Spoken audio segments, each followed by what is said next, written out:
Hey, Courtney Morris, Natural Wellness Physiotherapy. We're thinking about starting an aging athlete series. I've got a lot of patients and clients that have a little bit of patina to them. They've got a little bit of rust on them, but they're far from quitting. We're talking about a couple different things that we can do today to help with our peak bone density. Our peak bone density occurs when we are in our 20s, and of course, this is a bigger issue for women than it is for men.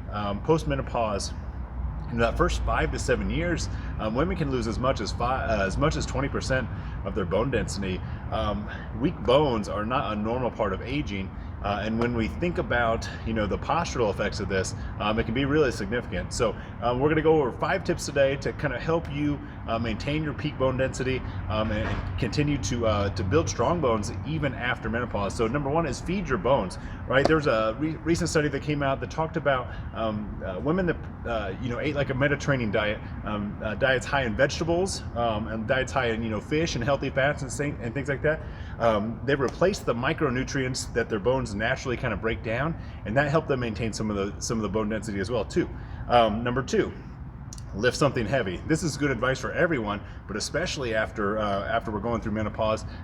It can absolutely, it can help us maintain and help us rebuild some of that bone density.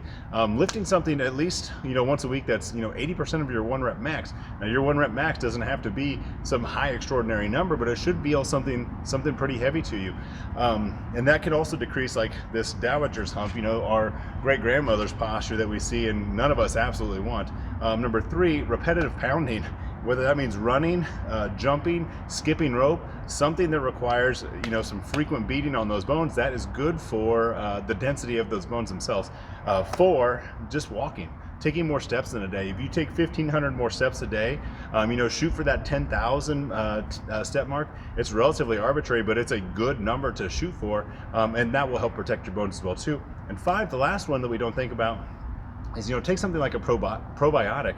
Those probiotics can help maintain good, healthy gut bacteria, and the general thought is that can ward off some of those global inflammatories that might be going throughout your body and attacking some of those bones. So those are just a few. We posted a blog earlier this week.